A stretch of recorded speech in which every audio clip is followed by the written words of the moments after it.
Okay, ready? Yes. Okay, let's go through some of our stretching that's specific to Hapkido. Let's try to do where your hands are like pliers or pinchers. Let's do middle finger and thumb touch. Let your index finger be separate a little bit. So it can connect, but it's not going to be like squeezing, okay? So it feels like this and then tap, okay? Here, tap, tap, tap, tap, tap. We get this together first. Now, once we have our grip, we're getting those two. You can slide down your wrist. Notice your hand gets a little bit fatter at this point. Slide down your wrist, catch, squeeze the pinky finger, everything squeezing, no space between hands. Fold that hand in. Notice my palm heel is connected right above here at the index finger and driving in. And then once we get this, we can actually start to squeeze our elbows together, get some dynamic action, so we can do chicken wing. The name of the move is chicken wing. You want to say at the same time, chicken wing, chicken wing, chicken wing. That helps too, chicken wing, chicken wing. Here, make sure we do both sides. You can do it when we do it with each other. I would do this as a hit, and then as a slide. So it feels like this, feels like this. This is your hit, block, hook, catch, and then wrench into your chicken wing, and then chicken wing, chicken wing, chicken wing, all the way through. Squeeze, squeeze, squeeze. No space between hands. If you can see any light on the other side, that's not good. Should be full, complete grasp, and then squeeze. That's chicken wing. Let's go through two finger, thumb, behind the ring finger. Please notice this location, right?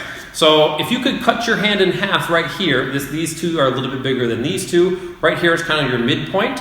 We're trying to fold this half across. So I want this tinier half to be folded across the bigger half. We're using our inside thumb knuckle. Inside thumb knuckle looks like this, turning across. Middle finger, here, go ahead. And then middle finger is at the base of the wrist. This one's called two finger because we're only using two fingers. Same as what we did before with our grasp. Should feel like this. This one is called two finger, looks like this. And then twist it up as much as you can. Again, no space between hands. Shouldn't be this, should be this. Full twist. Two finger. Both sides. Get the good grip. Make sure your wrist is at the base of the wrist. If you put more fingers in, it's actually preventing the wrist from bending, which is why we're supposed to be calling it two finger rather than three finger or whatever else you want to call it. Okay, that's our two finger. Let's do S arm. Fold out that hand, looks like this. Open those fingers, interlace the other hand on regular, looks like this. Compression, these knuckles into the elbow, folding and compressing. So this pressure and this pressure, folding together.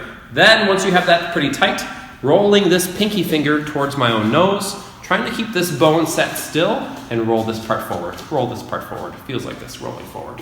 And again, you can do this in a static action, just holding, or you can do it in a dynamic where you're trying to push it a little bit farther every time. Always pushing it is nice. That way when you're in class and somebody is wrenching you, it's really not that bad because you've done the worst to yourself, right? So we'll do both sides. Full compression, knuckles to elbow, then pinky finger to your own nose in a rotational fashion. When you're doing it to another person, right at the horizon is always where that threshold is. So if you're trying to be fast, you're trying to run past the horizon, right past that point usually is when they're going to tap. So that's our S arm. Last one. Grab your fingers. Here, your thumb should go behind the hand and push forward. Feels like this. Pushing forward at the wrist, pulling back at the fingers. Inside technique is a twist out in addition to that, but you can just do as the basic. Red belts, you guys can be doing this, having the twist out factor, feels like this, ouch, nasty, feels like this, thumb behind. If you don't do the thumb behind, you're not getting as good of as a stretch. This is okay, but we're trying to add as much as we can, that way anybody else wrenches us, it's really not that bad, okay? All right, shake, shake, shake. Just for fun, you can kind of do outside technique. Outside technique is a little bit weird, but this pinky knuckle, you're trying to wrench this way. So kind of below my armpit is where I would be bringing this pinky knuckle. You can do it like this. This is probably the easiest way. It looks like this. And I'm pressing in and down in both of those angles. It feels like this. That's your outside technique. You could also kind of do it like this. This is better for practicing the grip.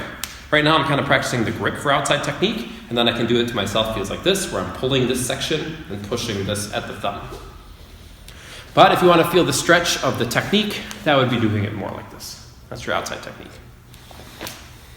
What do you think?